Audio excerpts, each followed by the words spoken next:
Another Tour de France sprint stage with some interesting talking points, which we'll get to in a second. Stage 6 of the 2021 Tour de France, 161 Ks, 1 Cat 4 climb. Ida Schelling's polka dot jersey is safe. He's absolutely laughing. And if you don't like this video and subscribe to the channel, this motorized giant watermelon will eat you.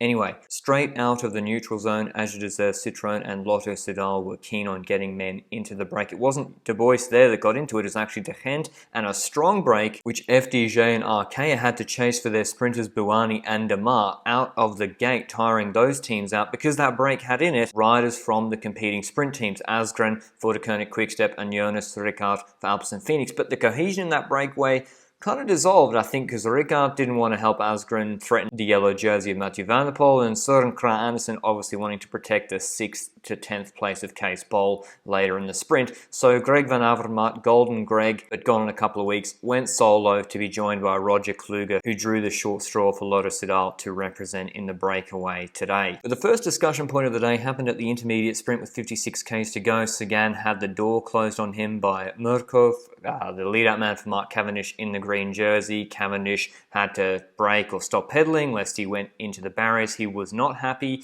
could see him remonstrating with Murkov afterwards, and that pat on the back probably didn't help his feelings. We also saw Bouhanni using his head to kind of try and protect himself because Cavendish was ducking in on his front wheels. And again, the way the rules stand, say you do decide to relegate Murkov for nearly putting Sagan into the barriers, well, he doesn't really care because he's just there to lead out Mark Cavendish. You need like a yellow card system or something like that. But anyway, Greg van Avermaet and Roger Kluge on a pretty tight leash. They're at like 30 seconds with 10K to go. They're always going to get brought back, and they did so without too much drama, not like Brent van Moer the other day. And it was train time with 2.8 Ks to go. You saw FDJ, now they had Guarnieri crash, the last man for Demare, but they moved. Everyone wants to be on Cavendish wheels. Like when Bennett was on Murkov's wheel, everyone wants to be on Cav's wheel. They know that Deceuninck will have a good lead out. So that's what was happening there, but I'm not really sure that's correct. I think Alpecin are actually the best lead out here. Deceuninck only have Murku and Ballerini, and they're a bit short on numbers for a man from 1,500 meters to go. They don't have Van Leeuwenberger. Mathieu van der Poel's looking around. He lost his team. They had to go back and start again. The Alpecin-Fenix lead out, Wout van Aert was just surfing wheels. I think he had Turnus in there for a little bit, but you see Ballerini hit the front with 1,300 meters to go, 1,400 to go. He's not going full yet. As I said, it's too early. He's looking around seeing, is another train going to come up, try and box us in?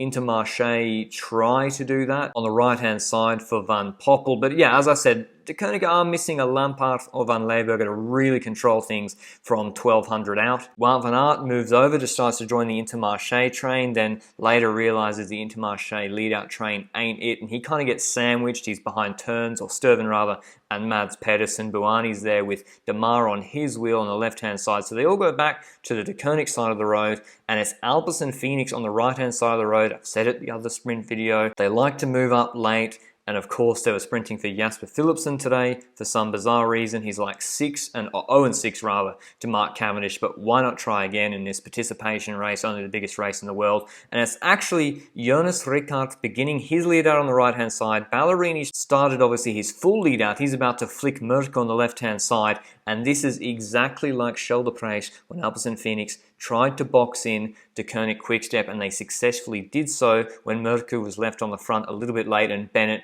and Cavendish were both sprinting. Rickaert moved over to the left, boxed in Cav and Bennett, and Philipsen was on his wheel and then got a clean run to the line. Murku senses a similar thing about to happen in this sprint stage, and as Alpecin-Fenix look over to the left-hand side, you see Murkov is alive to the danger. He moves over to the right-hand side of the road. You can't see it so well because the camera changed angle, and it's Merlier leading out Philipsen with 350 meters to go. Cavendish switches off Murku onto Philipsen's wheel. He said afterwards he wanted the draft for just a little bit longer. It was obviously the correct decision. Gets Merlier's slipstream, comes over the top of him with about 150 meters to go. It's a bit of a coming together, which we'll get into obviously in a second, but Cavendish wins easily.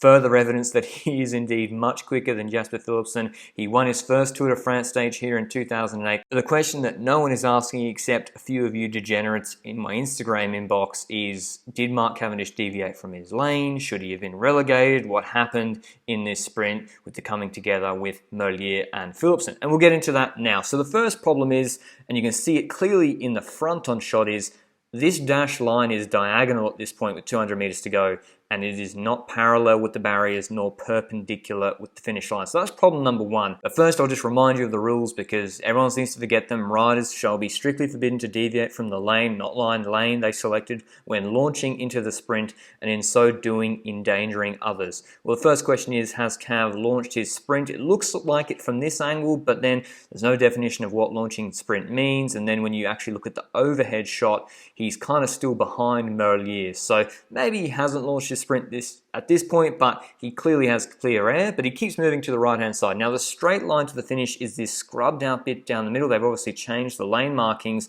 and put in this dashed line, which is diagonal. But then Cavendish and Philipsen, they come out of the wheel properly. Cavendish moves over further to the left as we look at it, and he's certainly launched his sprint at this point. He's got clear air. He's coming over the top of Merlier to his left-hand side. So Cavendish has launched his sprint, and the lane he is in, you can see to his right-hand side, that crack in the road, straight to the finish there, is the one he should stay on if he sprints straight to the line. But he doesn't. He ducks in on the front of Tim Merlier's wheel, and Merlier has to take evasive action to avoid crashing, having his front wheel chopped. There's also a coming together with Philipsen, but this is more obvious in the front-on shot because when you look at the overhead, unfortunately, this dashed line goes diagonally between the lane Cavendish is in, where there's that crack on his right-hand side, and that center seam which they've scrubbed out. So when Cavendish sort of comes out of the wheel properly and he's on the right-hand side, it doesn't look like he's deviating too much, but he's actually gone from that crack on the right-hand side towards the crack on the left-hand side, and in so doing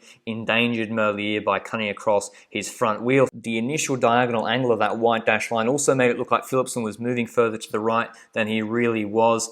But with all that being said, there's no way they can relegate Mark Cavendish for this sprint. It would be inconsistent with literally everything we have seen from the UCI commissaires this year, even though he starts on the left and somehow finishes on the right, and in so doing endangers Tim Merlier. It would be unfair to Cavendish for them to relegate, to somehow draw a line in the sand and relegate him for this. And if you want to say I'm biased or anything, listen, Cavendish winning stages, I run an English-speaking cycling analysis YouTube channel. Cavendish winning stages is good for me, better than Jasper Philipsen. But of course, I'm sure you let me know your comments down below. Can't wait to read That's Just Racing. Do I have any sympathy for Alpecin-Fenix? Absolutely none. They have the quickest sprinter in the race, and they're using him as a lead-out man because they're treating the Tour de France like a swimming carnival under 9, handing out ribbons for everyone, trying their best. Maybe Merlier's leaving and they want Philipsen to get green jersey points, but they threw away another golden chance at a Tour de France stage today, with Cavendish winning, Philipsen second, Bouhanni third, Demare out of position, finishing quick fourth, then Sagan, Bold, Merlier, Van Aert, Matthews, and Pedersen. But I hope you liked the video. Like it down below if you did. We got into a heated discussion, Benji and I, on the Lanterne Rouge Cycling Podcast about these sprint deviations today. We've been talking about these ad nauseum for over a year, and I'd be keen to hear if you have a different opinion about it today. But until tomorrow, ciao.